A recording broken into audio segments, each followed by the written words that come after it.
So they do get a chance to work out. Yes, they do. They have free weights here. They have a universal. They have pool table, which is right here. That's the biggest attraction.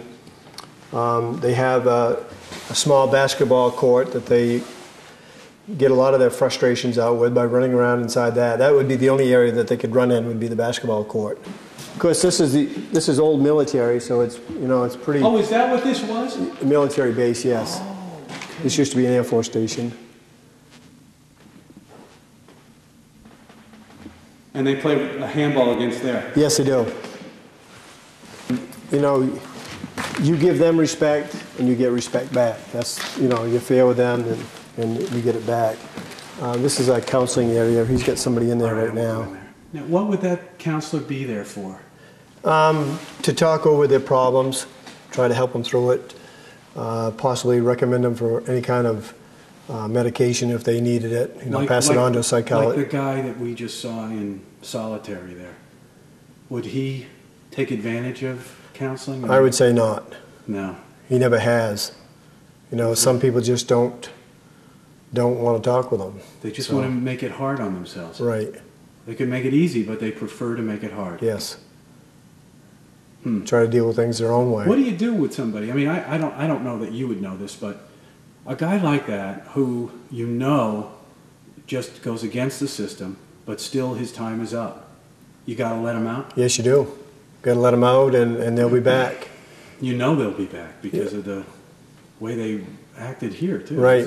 This will be my 20th year, starting my 20th year, and we just received an inmate a couple days ago that is back in the system that started about the same time that I did.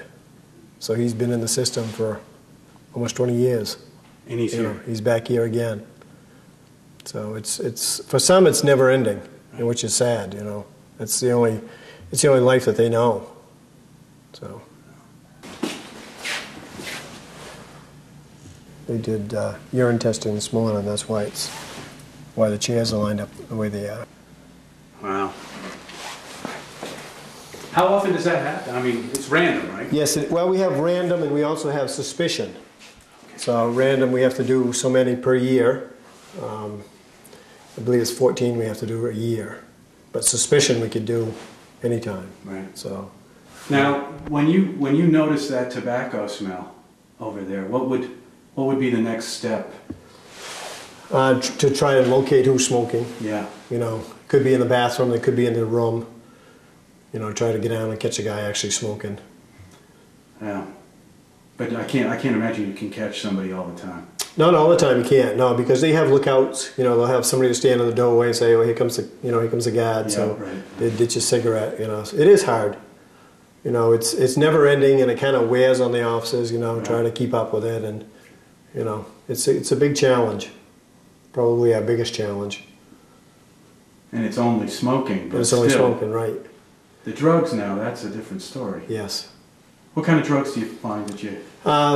We've had, what we have here is marijuana, but we have had, harder prescription drugs, that kind of thing, Oxycontins and methamphetamines. They've tried to get those in. There's about anything, I guess, that somebody can smuggle in. But our biggest offender is the marijuana. Yeah. So it's the most plentiful, I guess. Yes. Yeah. How many inmates? We have 148.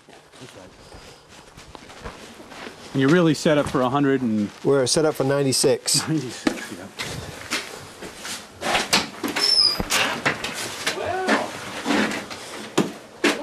This is Gino. He's doing a little filming of the facility and the different areas. And yeah, we just had a kid just complete his GED, and he did very, very well. Good. Stephen Dumont, and he's ready to take his test next week. I hope he'll be all done. Great. Hello there. How are you, sir? I'm fine. Am I being recorded? Sure. Oh. What is your name? I'm Jim Dumont. And you're the librarian? The librarian and the teacher. And the teacher? Yeah. So what time, I heard you saying that somebody had gotten a GED. Well, we gave a practice test this afternoon for GED, and the young man successfully completed his tests. So that means that next week I'm going to schedule him for his GED official test. how often does something like that happen? It happens pretty much on a regular basis. Yeah. See all the pictures on the wall there. These are our latest graduates. Oh, all right. So we've had quite a successful run here with students. So. You seem to like what you do. Well, yeah, sure, of course. Why I've been doing wouldn't it. I've been doing it for 20 years. So Here? yeah, Now, why- I opened the school here. Did you really? Yes. What do you mean by open? You were Well, the first- I was the school. They gave me a box with 5 pencils and a pad of paper, and they said, "Go forth. You're the teacher," and that's how it started. and Isn't were that you- right? Do you remember that, Dano? were you a teacher somewhere else? Yes. Yes, I was a teacher in the communities around here. So. Okay, yeah. Yeah. And now, how does this? What kind of satisfaction? How do you get satisfaction from doing this? Well, I get satisfaction because I can see that this is an opportunity for some of these young men to get over with their problems and move on with their lives. You know, we get calls all the time. The school department does from success stories. You know, I mean, they're not all bad stories. I mean, some of them actually go out and succeed. You know, and in part it was due to getting their high school credentials. You know, and Now, moving on. I can imagine that some of these guys in here would kind of get kind of close to you, and that if they did get something yeah. from you, that they'd stay in contact with you. Yeah, after they do. left. Yeah. Do you hear from some of these guys? Many guys call. Do you yeah, really? I get calls here all the time. Yeah. So yeah, and it's interesting. I always tell them to keep in contact. I tell them not to write regularly, but I like to hear from them in in a few months to see how they're doing and if their life has changed. And many of them do that. They do call and let me know that things are fine, and it's great. That is great. Yeah. Now I noticed you're online. Yeah, we have what is called NovaNet, which is a connection, a education program that we're connected with Southern Maine Community College in South Portland, and our guys that meet the criteria are allowed to do college level courses through an internet system. It's not internet, it's NovaNet, okay? So it's very restricted just to school stuff, and they can earn quite a few college credits in the math area. What kind of percentage would you say of the inmates use the facility? Oh, between the school and the school department, which is not just us. You've got to remember we have a welding program and a garment program, Yes. and a building trades program. I say between all those programs and our school department, it's well over 50%.